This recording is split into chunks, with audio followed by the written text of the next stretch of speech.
అల్మారాని ఇలా చేసింది ఎవరు? కిట్టు గారు, కిట్టు గారు, కిట్టు గారు! నేను చెప్పండి మీనాక్షి గారు, ఎందుకంత గట్టిగా అరిశారు? చూడండి మీరేం చేశారు, గందరగోళం చేశారు. అంత లావున ఏం ఖజానా దాచిపెట్టారని వెతికారు మీరు. మీనాక్షి గారు, ఎందుకు అలా మాట్లాడుతున్నారు మీరు? నేను మీ అల్మారా వైపు కన్నెత్తి కూడా చూడలేదు, కనీసం మీ అల్మారాని టచ్ కూడా చేయలేదు తెలుసా? అలాగా? దానికదే అలా అయిపోయిందా? అబద్ధం చెప్పకండి. నన్ను పట్టుకుని అబద్ధాలు ఆడుతున్నానంటావా? నేను ఒక్కసారి చెప్తే 100 సార్లు చెప్పినట్టే తెలుసు కదా. నేను మీ అల్మారాని తాగలేదు, కనీసం చూడలేదు అని చెప్తుంటే అయినా కూడా మీరు అలా ఎలా అంటారు? అలాగా? అయితే అంత అవసరం ఎవరికొచ్చింది? అవసరం గీసరం పక్కన పెట్టండి. మీనాక్షి దేవి, ముందు మీ అల్మారాని తొందరగా చెక్ చేసుకుని మీ అల్మారాలో దొంగతనం ఏమైనా జరిగిందేమో. అంటే నా అల్మారాలో దొంగతనం జరిగిందా? నా సామాన్లు దొంగలించారా? అయ్యో! అరే, వస్తువులన్నీ ఇక్కడే ఉన్నాయి కిట్టు గారు, కానీ నా చున్నీ ఒకటి కనిపించట్లేదు. చున్నీనా? మీనాక్షి, ఏం మాట్లాడుతున్నావు నువ్వు? ఎవరైనా చున్నీని దొంగలిస్తారా? మీరున్నారే.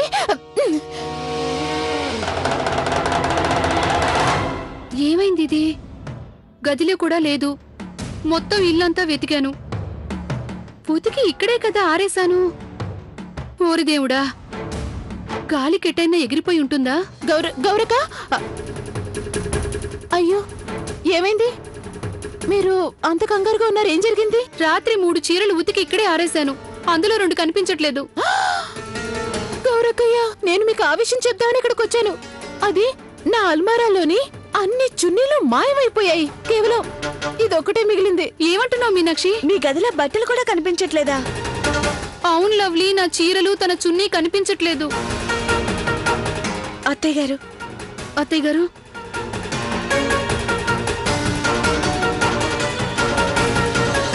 ఏమైంది? మీరంతా ఎందుకంత కంగారు పడుతున్నారు?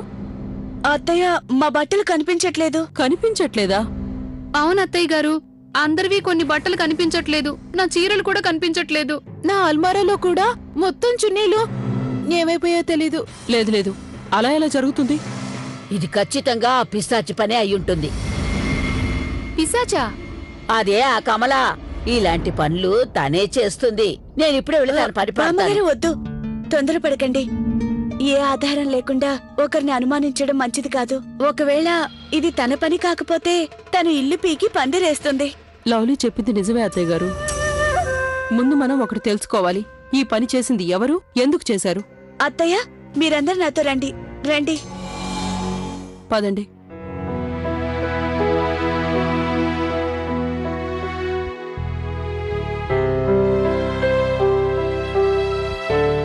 కమలా, ఎక్కడున్నా? ఓయ్ కమలా, తను గదిలో లేనట్టుంది. ఒక పని చేద్దాం, మీరు తను వస్తుందేమో చూడండి, ఈలోగా నేను తన వస్తువులు చెక్ చేస్తాను. అలాగే, నువ్వు జాగ్రత్తగా అన్నీ చెక్ చెయ్యి. నేను మీనాక్షి బయటుండి చూస్తాం. అలాగే.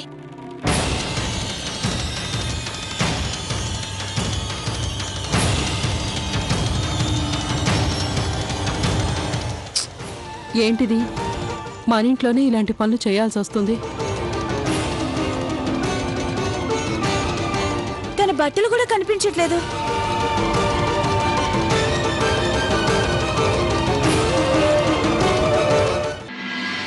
ఎక్కడికి తీసుకెళ్తున్నావు? నన్ను ఎక్కడికి తీసుకెళ్తున్నావు? కళ్ళు తెరవకూడదు. నేను చెప్పే వరకు నువ్వు కళ్ళు తెరవకూడదు.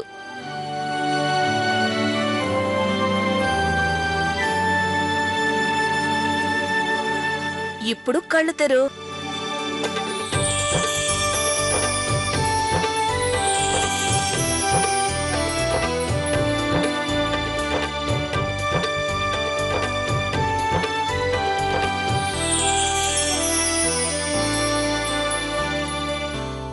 ఇదంతా ఏంటి? ఇదంతా నీ పుట్టినరోజు కోసమని నేనే స్వయంగా చేశాను. చూడు, బావుందా?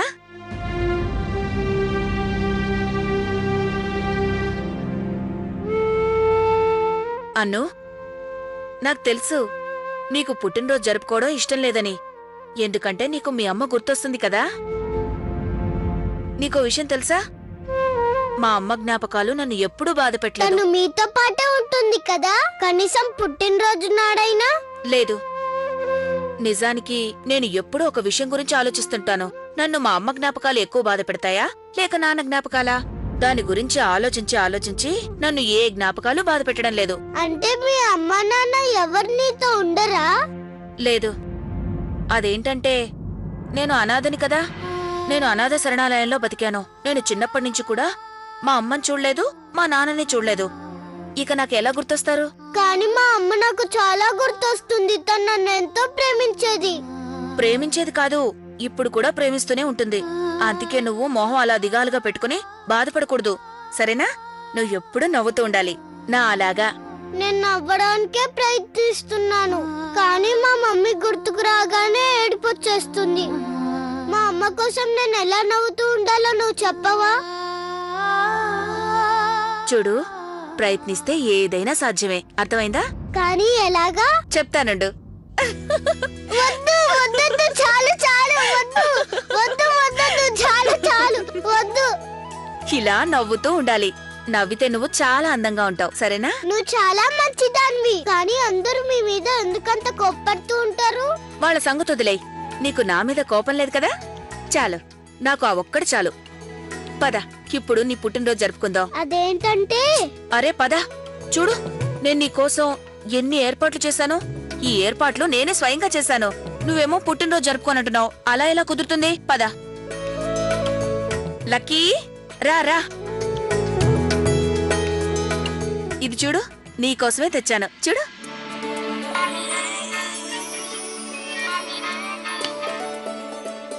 Happy birthday to you, happy birthday to you, happy birthday to అరే యూ. ప్రియ ఎక్కడికి వెళ్ళింది? కమల ఎక్కడికి వెళ్ళిందో కూడా తెలియట్లేదే. Happy birthday to you, happy birthday అక్క, టు యూ. ఈ పాట సిమ్రన్ గది నుంచే వస్తోంది. అన్ను. పదండి చూద్దాం. పదండి. Happy birthday to you, happy birthday to you. చూడు, నేను నీకోసం స్వయంగా తయారు చేశాను. బాగుందా?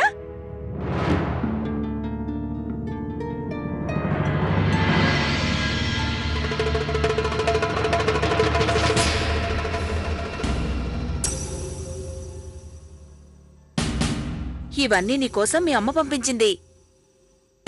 నిజంగా? ఆ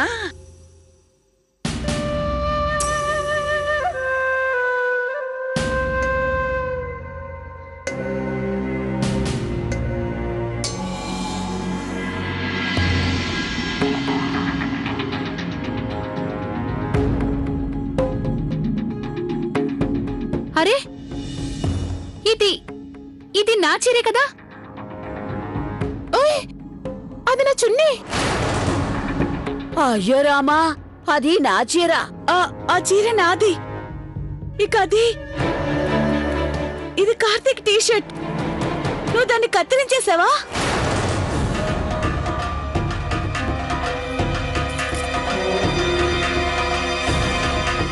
ఇదంతా చేయమని నీకెవరు చెప్పారు? అంటే నీ ఉద్దేశం మేం మా మనవడి పుట్టినరోజుని జరపలేమనా? నేనిదంతా ఆలోచించాల్సిన అవసరం ఏంటి? తను మా మనవడు. తన గురించి ఆలోచించడానికి నువ్వెవరని? కానీ మంచి ఆలోచించడానికి ఎవరైతే ఏముంది? నీ ఆలోచనలు నీ హద్దుల్లో ఉంచుకో, అర్థమైందా? మా ఇంటి విషయాల్లో జోక్యం చేసుకునే ధైర్యం ఇంకెప్పుడు చేయకు. అయినా అంత తప్పు నేనేం చేశాను? నువ్వేం చేసావు నీకెప్పటికీ అర్థం కాదు. ఒక చిన్న పిల్లవాడి మనసుతో ఇలా ఆడుకోవడానికి నీకు సిగ్గుగా లేదు? మేం తల వంచుకునేలా చేయడానికి, మమ్మల్ని బాధ పెట్టడానికి నువ్వు ఆ చిన్న పిల్లాన్ని అడ్డు పెట్టుకుంటావా? నీకీ విషయం తెలీదా? ఇంట్లో వాళ్ళు ఎవరైనా మరణిస్తే సంవత్సరం వరకు ఆ ఇంట్లో ఏ శుభకార్యం చేయరని. అది నాకు తెలుసు. నేను మనసున్న మనిషినే, రాయనేం కాదు. ఇదంతా నేను ఆ బాబు సంతోషం కోసం చేశాను. కానీ మీ అందరికీ నేనంటే ద్వేషం ఉంది కదా, అందుకే నేను చేసిన పని తప్పుగా అనిపిస్తోంది. కానీ దానివల్ల ఆ పిల్లాడి మొహంలో వచ్చిన నవ్వు మాత్రం మీకు కనిపించట్లేదు కదా?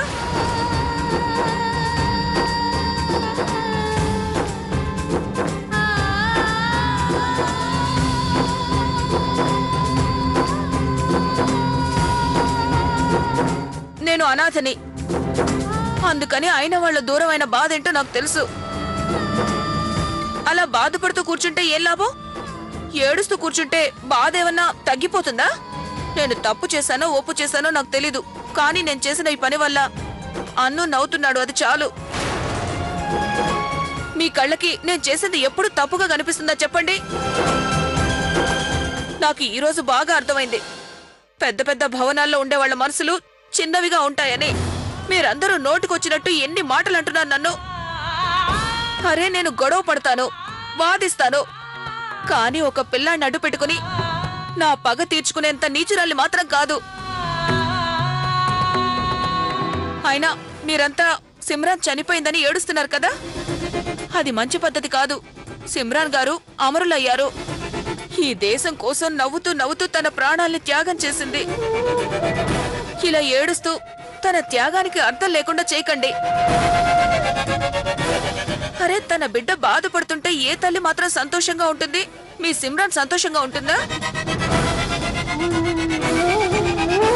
తను చెప్పేది నిజమే. నేను ఇంకా మీదట సంతోషంగానే ఉంటాను. నా సంతోషం చూసి మా అమ్మ కూడా సంతోషిస్తుంది. అంతేగా కమలా ఆంటీ? మీరంతా తన కళ్ళ ముందు సంతోషంగా ఉన్నప్పుడే తను కూడా సంతోషంగా ఉండగలడు.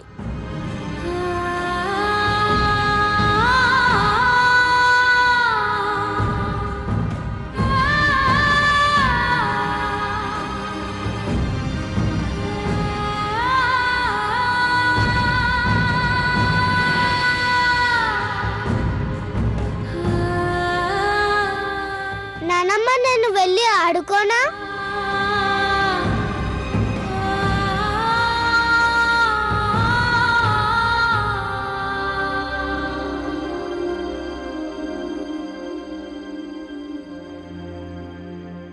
కమలా ఆంటీ, మీరు వచ్చి నాకు ఈ టీషర్ట్ వేయరా?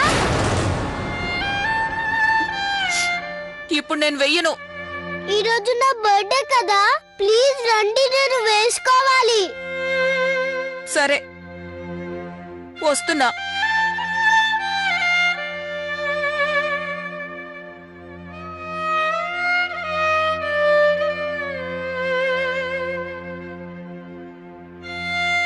సూపర్ మ్యాన్ లాగా ఉన్నాను కదా?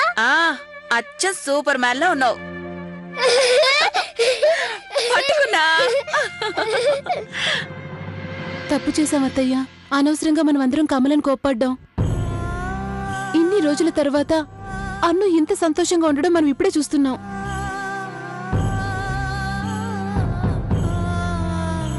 ఇదంతా ఆ కమల వల్లే అత్తయ్య. అత్తయ్య, మనం కమల చేసిన ప్రతి తప్పుకి ఇప్పటి వరకు తిడుతూ వచ్చాం. కానీ ఈ రోజు తను చేసిన పనికి తన్ని మెచ్చుకోక తప్పదు. నేను తన్ని తీసుకొస్తాను.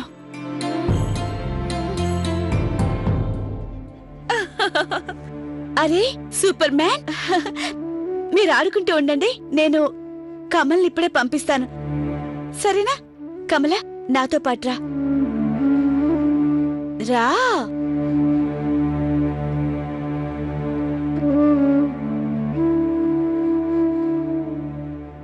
ఇప్పుడు మళ్ళీ నేనేం చేశాను? కమలా, నిజం చెప్పాలంటే నువ్వు అన్ను సంతోషాన్ని తిరిగి తీసుకొచ్చి మాకు ఉపకారం చేశావు. నీ మేలు జన్మలో మర్చిపోలేవు. నిజంగా?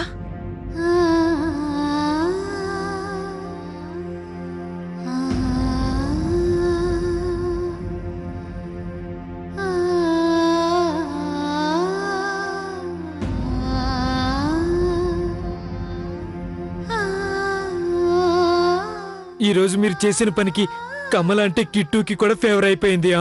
నిజానికి నువ్వు చాలా మంచి పని చేసావు. మాకు చాలా సంతోషంగా ఉంది. ఈ చీరలన్నీ ఇలా కట్టావు, మురికి పట్టాయి అంటే అన్నిటినీ నువ్వే ఉతకాలి. ఏ కమల, నువ్వు చేసిన సహాయానికి ఎలా థ్యాంక్స్ చెప్పాలో అర్థం కావడం లేదు. పర్లేదులేండి, మీరందరూ చెప్పి చెప్పని దాన్ని మీ అత్తయ్య గారు చెప్పకనే చెప్పారు.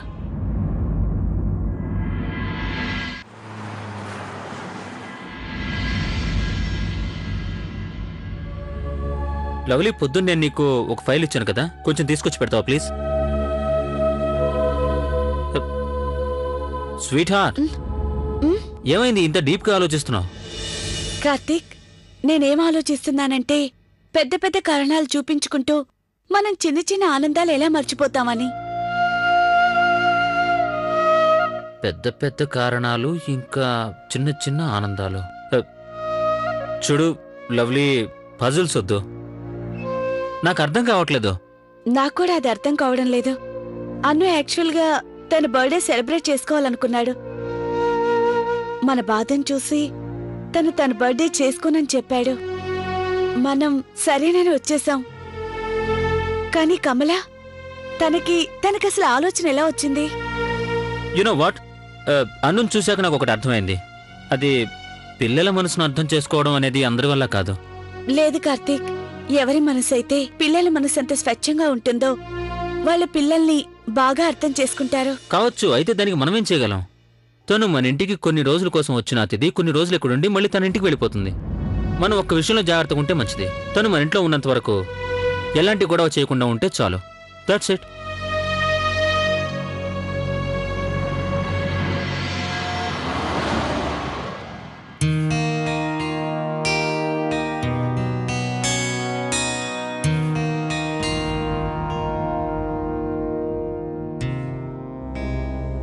అన్ను, నువ్వు ఇక్కడ కూర్చున్నావేంటి? ఇంటికి రావా? ఎందుకు? అరే ఈరోజు రిపోర్ట్ కార్డు ఇచ్చారు కదా, చూపించు. నేను చూపించాను. నీ లక్కీ అన్నయ్యకి చూపించవా? చూపించు. అరే, నీకు అన్ని సబ్జెక్ట్ లో మార్కులు తక్కువ వచ్చాయి. అందుకే కదా అన్నయ్య నేను చూపించాను అంది. అన్నయ్య, ఇప్పుడు ఏం చెయ్యను? అందరూ నన్ను తిడతారు. నా దగ్గర మ్యాజిక్ స్టిక్ ఉంటే బాగుండు. మ్యాజిక్ తో మార్కులన్నీ మార్చేసేవాణ్ణి. మ్యాజిక్ స్టిక్ లేకపోయినా మ్యాజిక్ చెయ్యొచ్చు అను. ఎలా? అది నేను చూసుకుంటాను. నేనుండగా నువ్వేం భయపడక్కర్లేదు. అన్నయ్య, ఏంటి మీరు చేస్తున్న పని? ఇది చూడు.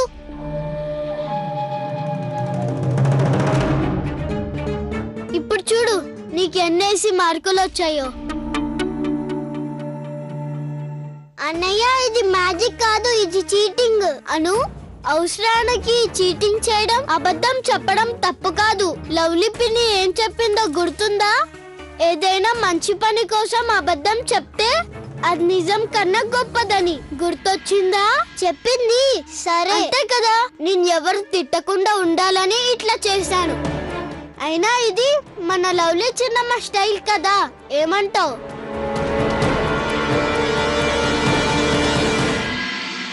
బాబు అను, హిందీలో 87, ఇంగ్లీష్లో 84, ఇంకా సోషల్లో 96, ఇంకా లెక్కల్లో 95. వెరీ గుడ్ అను. ఇలారా.